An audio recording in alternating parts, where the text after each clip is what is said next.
محمد جناب علامہ ڈاکٹر سید ماجد رضا عبدی صاحب سے کو مجلس سے شام غریباں سے خطاب فرمائیں۔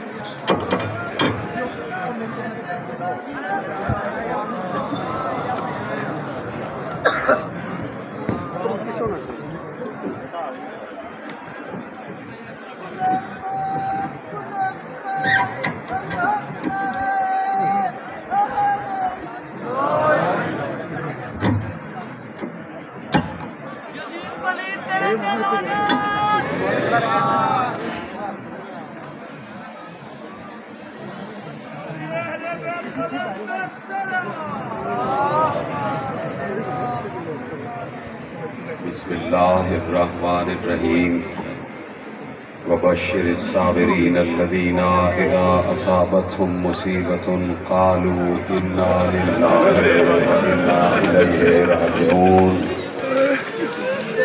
انا للہ وانا الیہ راجعون۔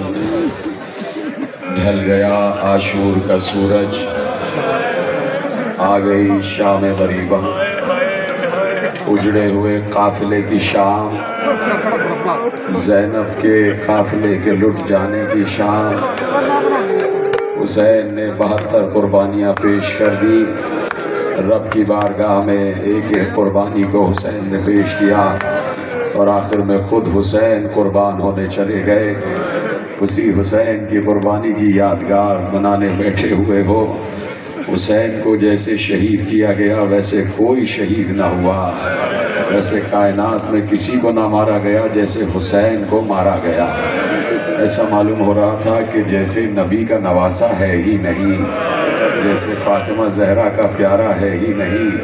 ہر ہتھیار سے حسین کو مارا گیا، ہر ہتھیار سے حسین کو اذیت دی گئی۔ حسین زینے فرس سے زمین پر تشریف لائے، لیکن کیسے آئے یہ ذوالجناح سے پوچھنا کیسے آئے، اس لیے کہ جتنے تیر حسین کی طرف آ رہے تھے اتنے ہی تیر ذوالجناح کو بھی لگ رہے تھے۔ ذوالجناح کو آواز دی، اے ذوالجناح مجھے وہاں لے چل جہاں میری ماں انتظار کر رہی ہے، جہاں میری اماں انتظار کر رہی ہے، مجھے میرے مقتل کی طرف لے چل۔ زہرا تو مقتل میں بیٹھی ہی ہوئی تھی نا، بیٹے کا انتظار کر رہی تھی۔ ذوالجناح نے چاروں طرف دیکھا کہیں پر ایک نرم ریت کا ٹیلا ہے۔ ذوالجناح نے چاروں ہاتھ پاؤں پھیلائے، حسین کو ادھر اتارا۔ جیسے ہی حسین کو اتارا، حسین آہستگی سے نرم ریت کے ٹیلے پر اترے، لیکن اترتے ہی حسین دو زانو ہو کر بیٹھ گئے۔ چاروں طرف سے فوج پلٹ پلٹ کر آ رہی تھی، حسین اسی عالم میں بیٹھے رہے۔ سر سے لے کر پاؤں تک حسین کے جسم پر 2000 تیر پیوست ہو چکے تھے۔ اتنے تیر تو کبھی کسی کو لگے ہی نہیں۔ تلواروں کے بھی زخم تھے، تیروں کے بھی زخم تھے، لاٹھیوں کے بھی زخم تھے، پتھروں کے بھی زخم تھے۔ تنہا غریب زہرا بیٹھا ہوا تھا، اور ایسے میں خیمے کے پردے کے پیچھے سے 4 برس کی سکینہ دیکھ رہی تھی۔ 4 برس کی سکینہ دیکھ رہی تھی۔ کیا سن رہے ہو؟ تمہاری آوازیں بلند ہو رہی ہیں۔ اسی طرح سر پہ ہاتھ مارتے ہوئے، سر پہ ہاتھ مارتے ہوئے غریب زہرا کا تذکرہ سننا۔ سکینہ 4 برس کی دیکھ رہی تھی۔ ایک بار پھوپھی کا دامن جھٹک کر کہا، پھوپھی اماں اجازت ہے کہ میں بابا کے پاس چلی جاؤں؟ بابا آخری بار مجھے سینے سے لگا دے، میں بابا سے لپٹنا چاہتی ہوں۔ بچی ایک بار دوڑتی ہوئی آئی، حسین زمین پر بیٹھے ہوئے تھے۔ سننا صاحبان اولاد، جملہ سننا، مقتل نگار نے کیسے لکھا یہ جملہ، اور دیکھنے والوں نے کیسے دیکھا ہوگا۔ جو صاحبان اولاد ہیں کلیجہ پکڑ کر یہ جملہ سننا۔ بچیوں سے باپ کو بڑی محبت ہوتی ہے، اور باپ کو بچیوں سے بڑی محبت ہوتی ہے، بیٹیوں کو باپ سے بڑی محبت ہوتی ہے۔ اور اگر گھر میں کوئی 4 برس کی بیٹی ہو تو محبت تو عروج پر پہنچ جاتی ہے نا۔ سکینہ تیزی سے دوڑتی ہوئی آئی۔ حسین دو زانو بیٹھے ہوئے تھے، حسین کی گردن جھکی ہوئی تھی۔ حسین نے سکینہ کی خوشبو کو محسوس کیا۔ اب جو گردن اٹھا کے دیکھا، 4 برس کی سکینہ کھڑی ہوئی تھی، 4 برس کی سکینہ کھڑی ہوئی تھی۔ سنو گے پہلے حسین کے ساتھ کیا ہوا تھا؟ سکینہ کے آنے سے پہلے ایک شخص نے تیر چلایا، حسین کی گردن پر لگا۔ حسین کی گردن پر ایک تیر لگا، حسین کی گردن سے لہو بہنے لگا، حسین نے وہ لہو اپنے چلوں میں لیا، ایک شخص نے اور تیر چلایا، حسین کے سینے سے پار ہو گیا، حسین نے وہ تیر پیچھے سے کھینچا، اپنی پشت سے تیر پیچھے سے کھینچا، ادھر سے بھی لہو کا فوارہ بہ رہا تھا، حسین نے وہ پورا لہو اپنے چہرے پر ملا، علی اصغر کا لہو تو چہرے پر پہلے ہی سے ملا ہوا تھا، اپنا لہو بھی چہرے پر مل لیا۔ اب جو سکینہ آئی تو حسین نے پوچھا بیٹی کیوں آ گئی، بیٹی مقتل میں کیوں آ گئی؟ سکینہ کا جملہ سن لینا، سکینہ نے کہا بابا یہ آخری وقت کی تصویر میں اپنے دل میں بنانا چاہتی ہوں، یہ آخری وقت کی تصویر میں اپنے دل میں بنانا چاہتی ہوں۔ حسین نے کہا میری لاڈلی میرے سینے سے لگ جا، آجا سکینہ میرے سینے سے لگ جا۔ سکینہ آگے نہ بڑھی تو حسین نے کہا سینے سے کیوں نہیں لگ رہی؟ تو سنو صاحبان اولاد، بچی نے کہا بابا میرے ہاتھ چھوٹے ہیں اور آپ کے تیر جو لگے ہیں وہ بڑے ہیں، میرے ہاتھ آپ کی گردن تک نہیں پہنچ رہے، ماتم کرو ماتم۔ ایک بار حسین نے اپنے سینے سے تیر کھینچے، جب تیر کھینچ گئے کہا آجا سکینہ،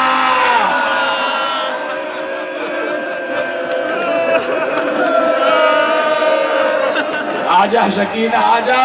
سکینہ حسین کے سینے سے لپٹ گئی، سکینہ حسین کے سینے سے لپٹ گئی۔ جب بہت دیر ہو گئی ایک بار شمر آگے بڑھا، شمر نے سکینہ کو ہٹایا، میں نے پڑھ دیا تم نے سن لیا لیکن اب سننا کیسے ہٹایا؟ ایک بار بچی کے بالوں کو پکڑا، زور سے جھٹکا دیا، دور پھینکا۔ حسین نے کہا زینب سکینہ سے خبردار۔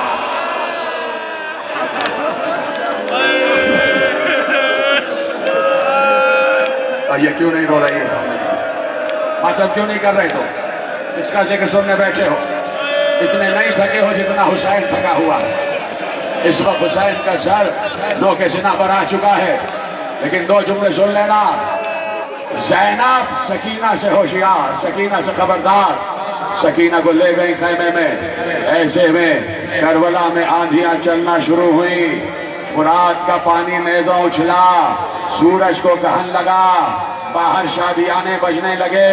ایک بار زینب آئیں، زین العابدین کا شانہ ہلایا، بیٹا دیکھو باہر شور کیسے ہو رہا ہے، باہر شادیانے بج رہے ہیں، باہر طبل بج رہے ہیں، ارے میرے ماں جائی کی خیر ہو، میرے بھیا کی خیر ہو۔ ایک بار زین العابدین نے کہا پھوپھی اماں میرا عصا دیجئے، عصا کے سہارے سے زین العابدین کھڑے ہوئے، کہا اماں ذرا خیمے کا پردہ ہٹائیں۔ جیسے ہی خیمے کا پردہ ہٹا، زین العابدین کے ہاتھ سے عصا چھوٹا، انگشت شہادت اٹھا کر کہا السلام علیکہ یا ابا عبداللہ۔ پھوپھی اماں میرے بابا کا سر نو کے سینہ پر ہے۔ پھوپھی اماں میں یتیم ہو گیا، پھوپھی اماں ہماری یتیمی کی شام آ گئی، اجرکم اللہ۔ ہاں ہاں ہاں تیاری کرو ماتم کی، مصائب تو اب شروع ہو رہے ہیں نا میرے عزیزو۔ زینب آئیں، ایک ٹیلے پہ کھڑے ہو کے دیکھ رہی ہیں کہ حسین کا گلا کٹ رہا ہے، دور سے کھڑے ہو کے 70 قدم سے بہن نے بھائی کو ذبح ہوتے ہوئے دیکھا ہے، دور سے کھڑے ہو کے پوچھا ہو ہمارے ساتھ تو دیکھ رہا ہے اور میرا بھیا ذبح ہو رہا ہے، کیا تم میں سے کوئی مسلمان نہیں ہے؟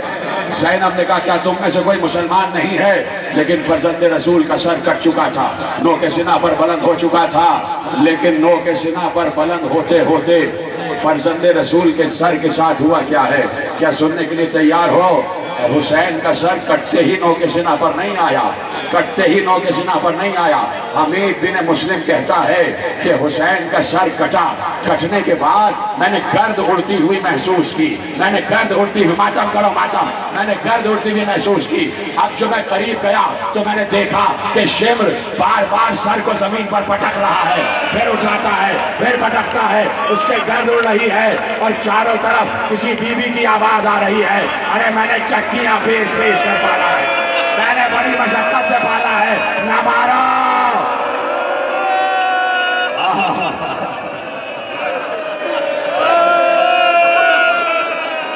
حسین کا سر کٹ کے سینہ پر آیا، ادھر سے فوج اشقیاء جمع ہو کر حسین کے خیموں کی طرف آئی، زینب کو پرسہ دینے آئے، مسلمان زینب کو پرسہ دینے آئے اور ایسے پرسہ دیا کہ خیموں کو آگ لگا دی گئے.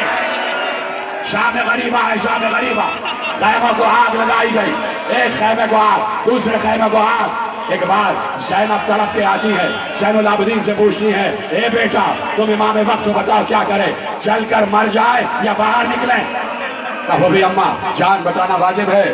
بیویاں نکلی ایک خیمے سے دوسرے خیمے، دوسرے سے تیسرے خیمے. یہ تو بیویاں تھی نا جو خیمے سے خیمے میں جا رہی تھی. 64 بچے بھی تھے، 64 بچے بھی تھے. جب آگ لگ رہی تھی کوئی بچہ کہیں بھاگ رہا تھا، کوئی بچہ کہیں بھاگ رہا تھا، کوئی بچہ کہیں بھاگ رہا تھا. ایسے میں راوی کہتا ہے ایک خیمے میں بلا کی آگ لگی ہوئی تھی، بلا کی آگ لگی ہوئی تھی. ایک بیوی بلند قامت کی میں نے دیکھی کہ وہ بار بار اس خیمے میں جانا چاہتی ہے. ایسا معلوم ہوتا ہے جیسے اس خیمے میں اس کی کوئی قیمتی شے ہے. وہ بار بار جاتی ہے لیکن آگ کے شعلے اسے آنے نہیں دیتے. ایک بار اس نے ہمت کی، نجف کا رخ کر کے کہا یا ابتا یا علی ادرکنی، اور یہ کہہ کے وہ بیوی اس خیمے میں داخل ہوئی. حمید کہتا ہے میں منتظر تھا کہ یہ بیوی کیا کرتی ہے. اب جو وہ بیوی باہر آئی تو اس کی پشت پر 24 برس کا بیمار بچا کے لے آئی امامت کو زینب. تھکنا نہیں میرے عزیزو، تھکنا نہیں. میں طویل مسائل پڑھنے کا عادی نہیں ہوں لیکن شام غریبہ ہے. مجھے اجازت دینا کہ میں 2 جملے کہہ سکنے کے قابل ہو سکوں. بچا لیا امامت کو زینب نے، لا کے لٹایا کربلا کی گرم ریت پر. سورج غروب ہو گیا، شام غریبہ آ گئی، چاند طلوع ہو گیا. یہ چاند وہی چاند ہے کہ جو سن 61 ہجری میں بھی طلوع ہوا تھا. اس چاند نے دیکھا ہے کہ زینب کے خیمے کیسے جلے. یہ چاند شاہد ہے کہ بچے کہاں کہاں گئے ہیں. یہ چاند شاہد ہے کہ بیویوں کے سر سے ردائیں کیسے چھنی ہیں. زین العابدین کو لا کے لٹایا، جلے ہوئے خیموں کی راکھ پر بیویاں بیٹھ گئیں. دھواں اٹھ رہا ہے، عجیب سراسیمگی کا عالم ہے. بچے کہا دیکھو بچے کہاں گئے. ام کلثوم بچوں کو ڈھونڈ کر لاؤ. ادھر ادھر سے بچوں کو ڈھونڈ کر لایا گیا. یہ دونوں بہنیں چلی، بچوں کو ڈھونڈتی ہوئی چلی. فرات کے کنارے پہنچی، دیکھا 2 بچے فرات کے کنارے جھاڑیوں میں سو رہے. کہا ام کلثوم آہستہ آہستہ بولو، یہ بچے سو رہے ہیں، شاید ابھی دریا کی سرد ہوا پا کے سوئے ہیں. ایک بچے کو تم اٹھا لو، ایک بچے کو میں اٹھا لوں. دونوں بہنیں آگے بڑھی. 2 بچے سو رہے تھے لیکن جیسے ہی بچوں کے جسم پر ہاتھ لگایا دونوں بہنوں نے رو کر کہا انا للہ و انا الیہ راجعون. اس لیے کہ بچوں کے سینوں پر گھوڑوں کی ٹاپوں کے نشان تھے، بچے کچلے جا چکے تھے. زینب کلثوم نے 2 لاشیں اٹھائے. میرا دل کہتا ہے کہ زینب نے بھیا کے لاشیں کی طرف رخ کر کے کہا ہوگا بھیا صرف تم نے ہی لاشیں تھوڑی اٹھائے، آج بہن بھی لاشیں اٹھا رہی ہے، آج بہن بھی لاشیں اٹھا رہی ہے. دونوں بچوں کو لا کے مقتل میں لٹا دیا. اب جو بچوں کو دیکھا سکینہ نظر نہیں آ رہی، سکینہ نظر نہیں آ رہی. کہا دیکھو سکینہ کو ڈھونڈو. ام کلثوم ایک طرف تم جاؤ، ایک طرف میں جاتی ہوں. ایک طرف زین العابدین چلے. زینب آواز دیتی ہوئی جا رہی تھی سکینہ کہاں ہو، سکینہ کہاں ہو. کبھی دائیں طرف، کبھی میمنے کی طرف، کبھی میسرے کی طرف، کبھی قلب لشکر کی طرف. اور ایک بار جیسے ہی ایک نشیب کی طرف زینب گئی تو ایک سر بریدہ لاش سے آواز آ رہی تھی زینب آہستہ بولو، سکینہ میرے سینے پر سو رہی ہے. زینب آہستہ بولو، سکینہ میرے سینے پر سو رہی ہے. زینب آگے بڑھی، دیکھا سکینہ اسی سر بریدہ لاش کے سینے پر سر رکھ کر سو رہی ہے. زینب آہستہ سے آگے بڑھی، سکینہ کو جگایا. سکینہ جاگی، سکینہ کو گود میں اٹھایا. کہا بیٹی تمہیں کیسے پتا چلا کہ یہ بابا کا لاشا ہے؟ اس کے تو جسم پر سر ہی نہیں ہے، یہ تو سر بریدہ لاشا ہے. بیٹی کیسے معلوم ہوا؟ بچی نے روتے ہوئے کہا پھوپھی اماں خیموں میں آگ لگی ہوئی تھی، میں خیمے سے باہر نکلی، میں خیمے سے باہر نکلی، بابا بابا کہتی ہوئی مقتل کی طرف آئی تو اسی کٹی ہوئی گردن سے آواز آئی الیہ الیہ یا بنیہ، آجا میری بیٹی.